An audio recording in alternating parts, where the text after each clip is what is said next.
The American settlement in the Philippines began during the Spanish colonial period.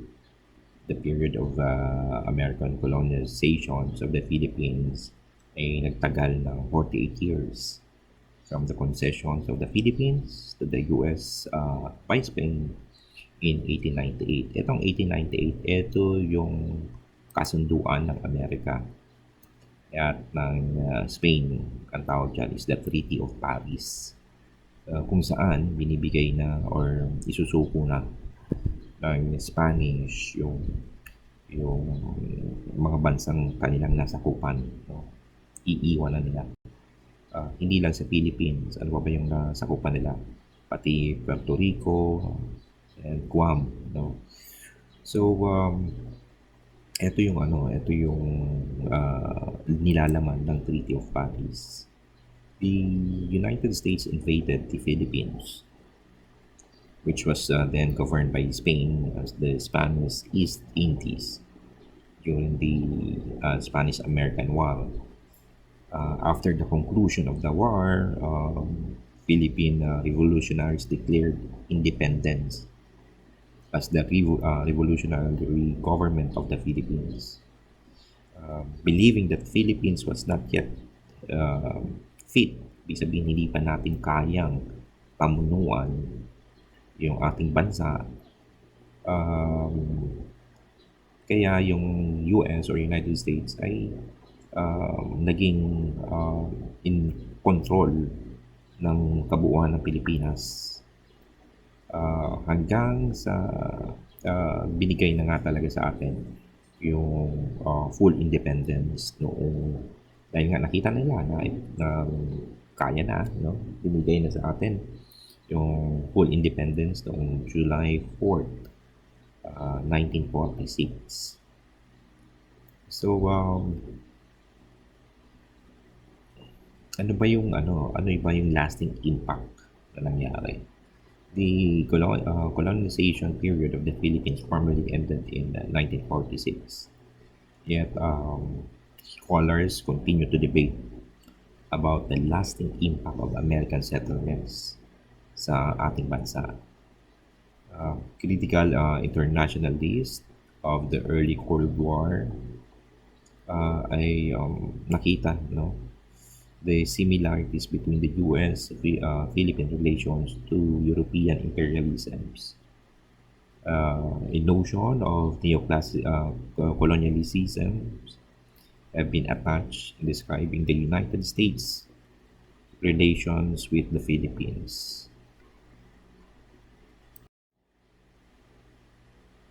So ano-ano ba yung mga architectural contributions ng Amerika dito sa Pilipinas? So, etong presentation will be giving you idea about the architectural styles na naiwan ng Amerika sa ating bansa. We're going to talk about the Italianate, the Victorian, the Mission Revival, Neoclassic, the Neo-Renaissance, Neo-Gothic, the Art Deco, the Streamline Deco, and the Bauhaus. The Italianate is a style which originated in Western Europe in the year 1840 to 1885, reviving elements of the Italian Renaissance architecture of the 16th century. And the architectural characters having a square cupolas or tower, elaborated classical details, a wide overhang eaves with a closely spaced decorative brackets, tall and narrow squares or arc windows, having an L-shaped pads, arcade porch with balusters and a low pitch or flat roof. And one of the notable buildings of the Italianate is styles are having the Nelly Garden houses and the Villa Lizares now the known as the Angelicum School in Iloilo. So here's the photo of the Angelicum School in Iloilo. This was built in 1937 by Don Emiliano Lizares para sa kanyang asawa na si Concepcion Gamboa. So the photo shows notable architectural characters having a bintanang nakaupo sa pader or the bay window, a rustic walls, a bullseye, a low pitch, and the accouplement. So ito po yung interior ng Angelcom Schools. As you can see, they have a grand staircase, an intricate railings, and an arc windows.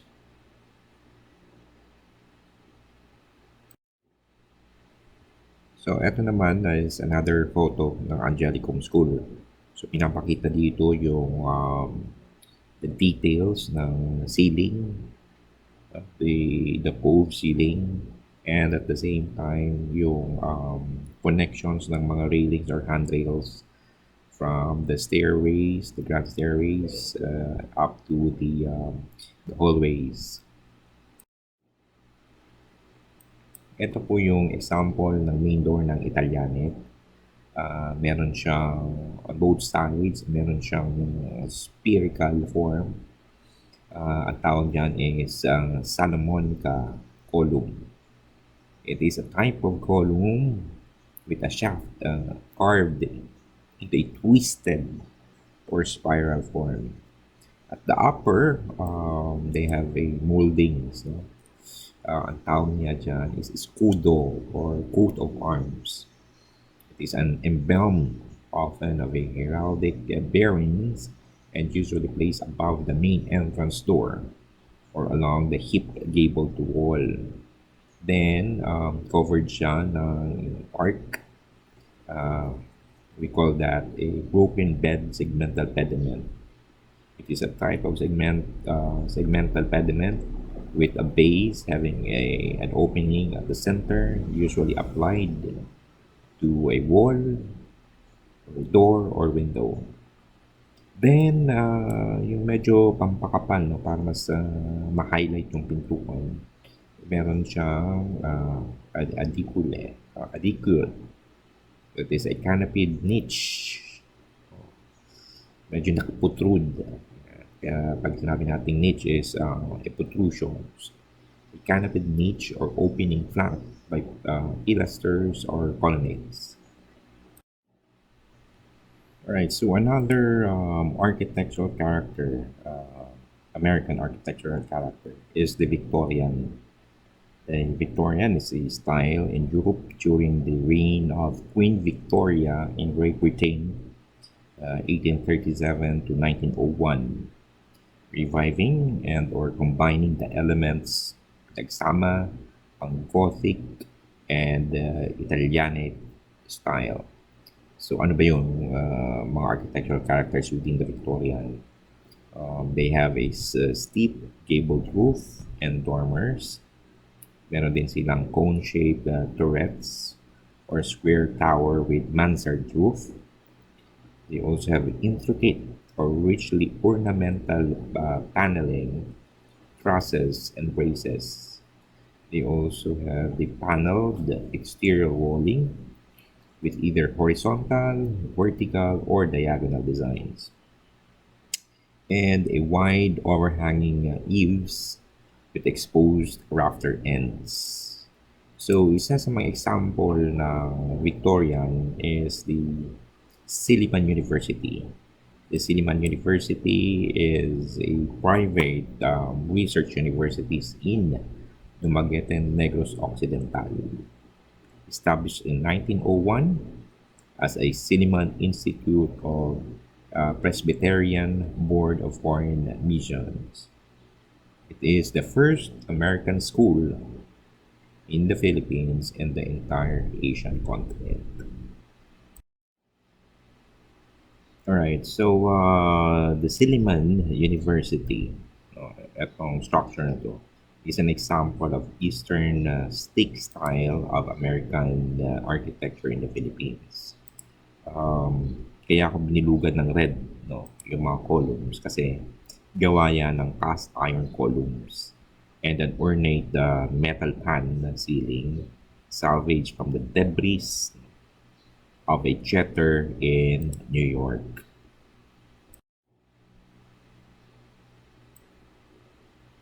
Here's the existing interior of Silliman University. Yung kanyang mga railings ay medyo simpler lang. Gawa ng kahoy, even the flooring is made of wood. So another example of Victorian style is the Karkar Museum in Cebu. So Karkar is a home to various historical buildings from Spanish to American colonial eras, earning its title as the Heritage City of Cebu. So this structure is an old American structure that is converted into a museum, showcasing antique furnitures, jars, and other items that showcase the town history. So, ito yung kanyang mga parts na mapapansin mo. Ano ba yung kaibahan for the Victorian? Um, of course, they have the decorative eaves. So, may mga butas lang yan that the holes represents or ang functions niya is to parang ventilation. So, events, yung mga decorative exterior eaves. They also have the fascia gutter, the colonnade, decorative columns placed along an exterior window, opening as means of the divisions and added support for sliding window shutters. They also have the CB or awning, and isa sa mga mapapansin nyo rin dito is yung exposed yung kanilang downspout and lattice sliding or siding. Lattice siding is a type of exterior cladding of timber boards in a lattice format. So halos karamihan ng mga architecture actually dito sa Manila somewhere in uh, malapit bago mag Muntinlupa meron isang subdivision doon na ang kanilang motif is more on American motif. So yung kanilang exterior is parang prefab na planks. Mapapansin niyo yan, yung lattice sidings. So as an architect, kami naman ang ginagawa natin is ang pwede natin i-transfer dyan is meron kasing mga fiber cement board na may wood grains. So pinapatong yan for the exterior para makuha mo or ma-achieve mo yung ganyang architectural characters, yung walls. Ito po ay isang view from the porch of the Karkar Museum. Pinapakita dito yung details ng sibe uh, and the colonnades.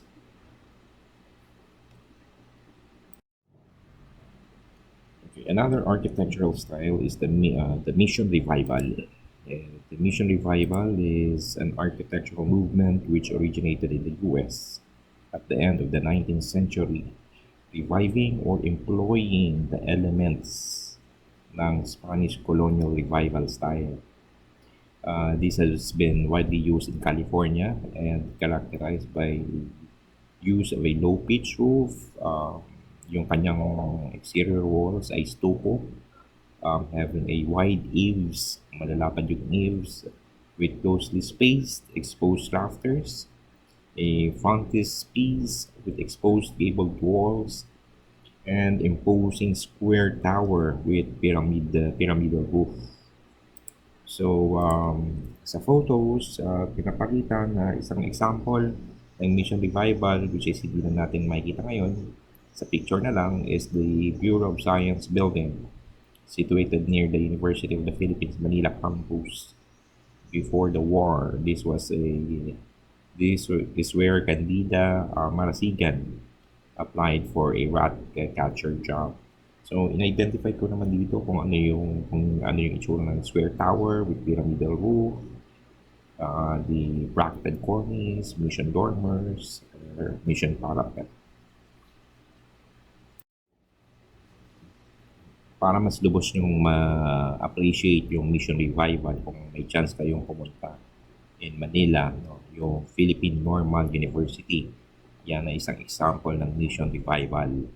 So the photo shows another details to be included in mission revival.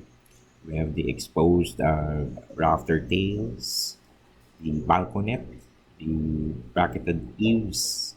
Pag sinabi mong bracketed eaves kasi naka-elevate ng konti yung mga balconies. So, merong mga details sa ilalim. Ang tawag yan is the bracketed eaves. Then, yung finish nga ng wall is a smooth finish stucco. Ginagamit pa rin naman natin yan eh. Nagamit ko siya in Ayala Alabang project. So medyo may smooth, meron din rough, medyo parang bukbukin ang itsura pag rough. Yun, stucco tawag doon. Another type ng architectural style is the neoclassic. It is a style which originated in Europe and in the US from 1885 to 1925, reviving and combining, pinagsama, ang Greek and Roman classical architecture with ideas of the Renaissance architecture. Neoclassical, or also known as classic revival or Baroque art classicism, ang mga styles na to ay nag-incorporate ng grandiose symmetrical compositions and facade, colonnade portico with grand stairs and imposing columns, the balustrade balconies, pronounced cornices and entablatures, and the triangular pediment. Sa photo na to, ang isang example ng neoclassical or neoclassic is the Manila Central Post Office. Once called the Post Office Building, is the main postal office of Manila, which also serves as the home of the Philippine Postal Corporation.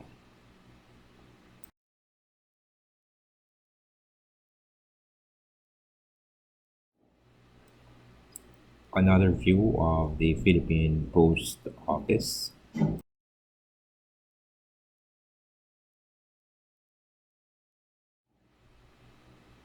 Alright, so another example na neoclassic is the Provincial Capitol Building in Sorsogon Province.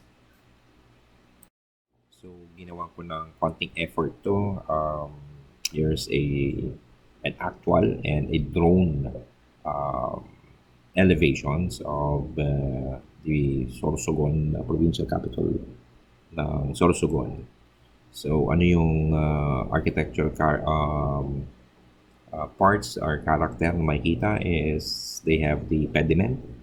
Pediment is the triangular gable, usually enclosed by horizontal and raking cornice above a portico or a colonnade facade. They also have the entablature. It's a thick horizontal band above columns, consisting typically of the architraves, frieze, and the cornice. Then, of course, the classical columns and the base block. The base block is a solid piece of masonry or concrete, usually without ornaments and forms as the lowest member of the base. So here's the right side elevation showing the parts of the provincial capital ng Sorsogon. We have the capital, the shaft, the classical base, and the raised floor. So nung ako'y nagbo-board exam, kinuha ko yung 10 years na board exam paper. Nakita ko doon talagang fill in the blank siya. So kinabahan ako. Kala ko ganun din yung magiging exams. Buti na lang hindi. So, nung nireview ko siya talagang kailangan piece per piece, kailangan alam mo talaga yung ano, yung mga parts. For the neoclassic, meron siyang mga ornaments. Uh, we have the palamuti for decoration. It is an ornament element added as an adornment in the building. Even yung palamuti may mga parts, no? Meron siyang kiluche and then the rosette. Rosette is an ornament in circular pattern which resembles a style the pugis bulaklak or rose flower or any other similar flowers. While the gluche is an ornament used as a molding or border consisting of two or more interwoven bands. They also have the anthemion, an ornament common in classical architecture based on stylized palm leaf or honeysuckle foliage. The Neo-Renaissance is a style which originated in Italy during the period of architectural style revival in the 19th century, which has been characterized by a hip-type tiled roof with a low pitch or inclination, eaves with supporting decorative brackets, employment of details such as columns, pilasters, pediments, coins, and arcs, and often symmetrical balance. The photo shows an example of Neo-Renaissance. The Gota de Leche building was designed by architect Juan Arellano and Arcadio Arellano. The structure was established as a clinic to impede sickness caused by malnutrition by La Protection de la Infancia, an outreach organization for the protections of infants from sickness. That was founded by philanthropist Teodoro Yanco in 1907. Here's the notable features of Neo-Renaissance. Meron kang rondel. It is a small circular panels or windows. They have the spandrel, a roughly triangular area of walls between two adjacent arcs, and a medya agua canopy.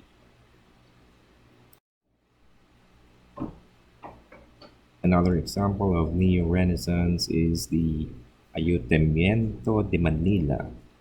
It is a building located in the corner of Andres Soriano Avenue, former Calle Aduana, and Cabildo Street, fronting Plaza de Roma in Intramuros, Manila.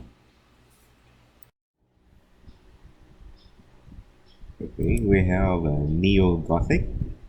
Neo-Gothic is a style which originated in Europe and used in our country in the latter part of the 19th century, reviving the architectural vocabulary of Gothic architecture and includes the following: a lofty facade, pointed arcs, soaring spires, reed vaulting, flying buttresses, and rich ornamentations and the tracery. Ang photo is an example of Neo-Gothic, simbahan ng Iglesia ni Cristo, somewhere in capital, Commonwealth, Quezon City. One of the notable architectural character dito sa Neo-Gothic is the pointed arc or the pointed spires. It's ang pangalan diyan is a steeple. Steeple is a tall structural composed of a tower and a spire. Mga examples for Neo-Gothic, we have the San Sebastian in Manila and the Santo Domingo Church. We also have the Bantay Church in Ilocos Sur. By the way, yung Iglesia ni Cristo, Central in Quezon City, ay designed by Carlos Santos Viola,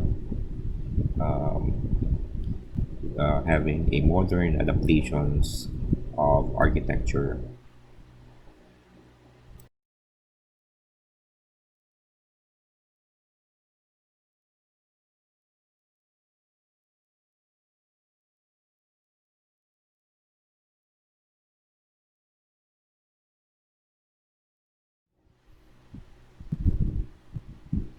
Notable features of Neo-Gothic is having a needle spire, an umbrella dome with multiple ribs, octagonal lanterns, and a steeped gabled wall. Art Deco is a type of architecture highlighted by clear lines, geometric patterns, vibrant colors. Many of the Art Deco buildings were built in the 1920s to the 1930s. There were a revival of Art Deco during the 1950s and 1960s. Now, some of the legendary Filipino architects of Art Deco are Pablo Antonio, Luis Maria Araneta. We have Juan M. Arellano, Andres Luna de San Pedro, Juan Nakpil, and Fernando H. Ocampo. The Art Deco is a style which originated in Western Europe and the United States.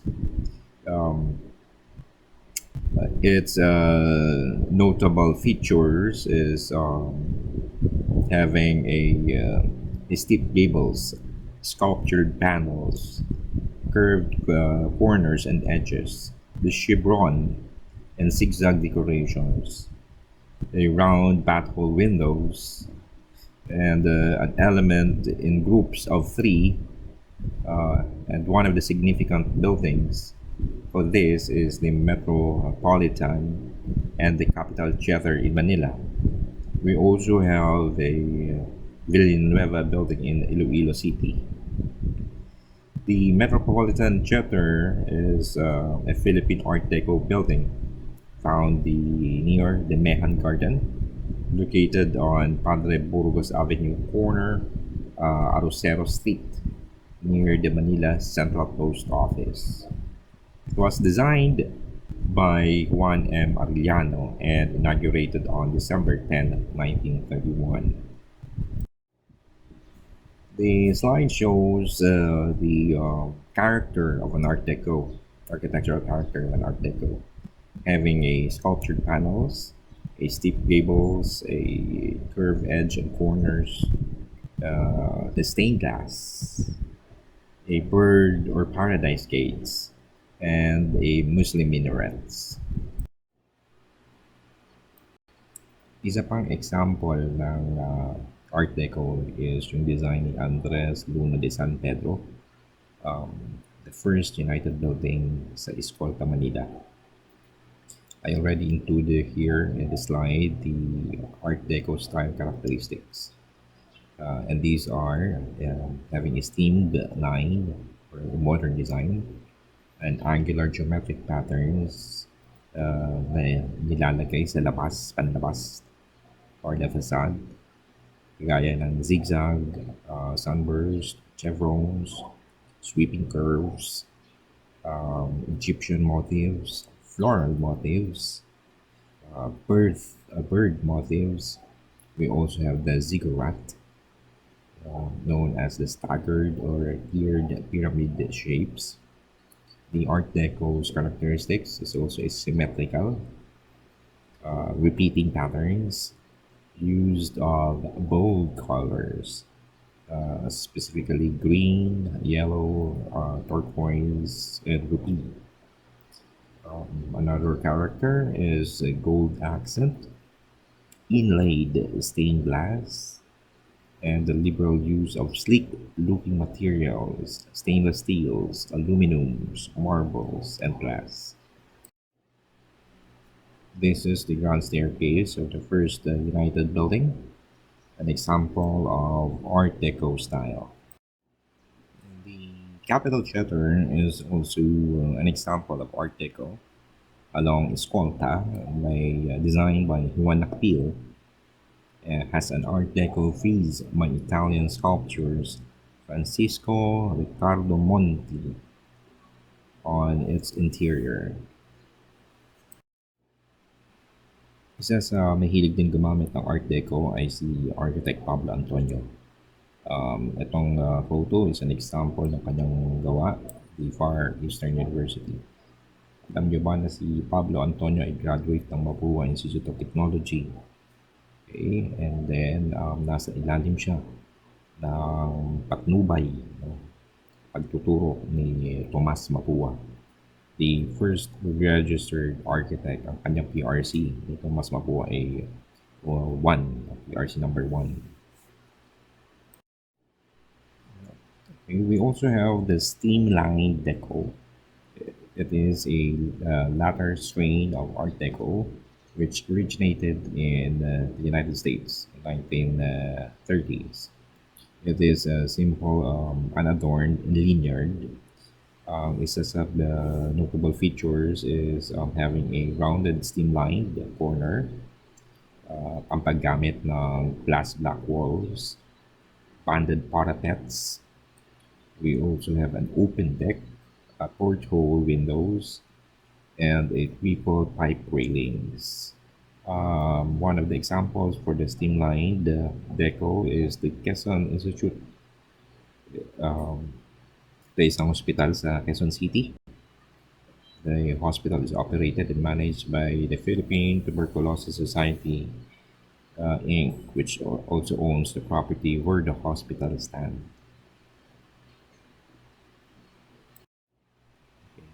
So, the Iloilo Boathouse is an example of a streamlined deco. It is a four-story white mansion owned by Eugenio H. Lopez Sr. The name Boathouse was given by his children. The mansion is a modern affair, sleekly done in an Art Deco style. It was designed by architect Fernando Ocampo Sr. Now, the photo shows are these architectural styles, having a round steep line corner. Ito is to eliminate yung mga corners or mga sharp edges. They also have the porthole windows, an element wounds groups of trees. They also have an open deck and then railings, a triple pipe railings. Third example of streamlined deco is the Hayalay building in Taft Avenue, Manila. Bauhaus is a style which originated in Germany in 1919 and adopted the design school founded by Walter Gropius. Ito ay intended talaga to train artists for industrial arts. So, one of the notable elements na pwede nating mapansin sa Bauhaus is having an asymmetrical forms, a smooth facade, regularity, a cubic form, pilotis, having a large windows, balconies, and flat roof. One of the significant buildings includes the National Press Club, the Lopez Museum, and the National Library of the Philippines. So, for the Bauhaus architecture characters, we have asymmetrical composition, meaning a design composed exhibiting non-symmetrical or balanced proportions. The Bauhaus also have a smooth facade, having characteristics of surface treatment. The Bauhaus buildings having an even and plain finish. They also have regularity, the quality of having regular, repeating, symmetrical arranged elements. And one of their focal point for the Bauhaus is having a large windows. The window having a multiple frame glass window that form as a one huge panel. Okay, isa sa mga advocators ng Bauhaus is architect Angel Nakpil. He was born February 20, 1914 and died November 2, 1980. He was a nephew of architect and national artist of the Philippines, Juan Nakpil.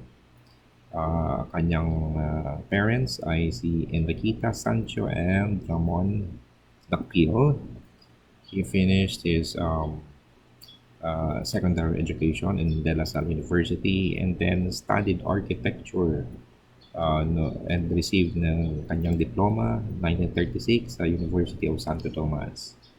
Lumipad siya papuntang United States kung saan natapos niya ang master's degree in architecture in 1940. Isa sa kanyang mga teacher or mga kanyang guro ay si Walter Gropius, the founder of the Training Bauhaus in Germany.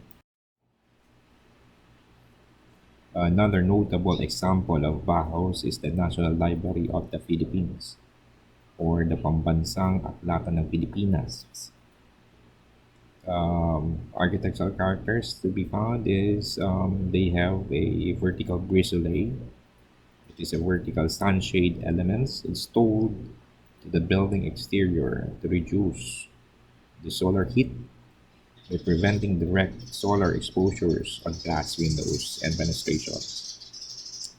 They also have a flat roof, a pilotis, wherein the pilotis is the isolated columns or post located on an open ground space to support a building, and a cubic form. The Lopez Museum in Pasay City is another example of Bauhaus. It is founded in February 13, 1960 by Don Eugenio Lopez Sr., yung may-ari ng ABS-CBN. And the museum, originally a four-story edifice designed by national artist Juan Lacpil, stood straight in front of founder residence in Lancaster Street, Pasay. The Lopez kept the museum open all throughout the martial law. In 1986, the museum moved to its second and current home at the Ben Press in Ortigas to protect its collections from the salty air from Manila Bay and the frequent monsoon floods in Pasay.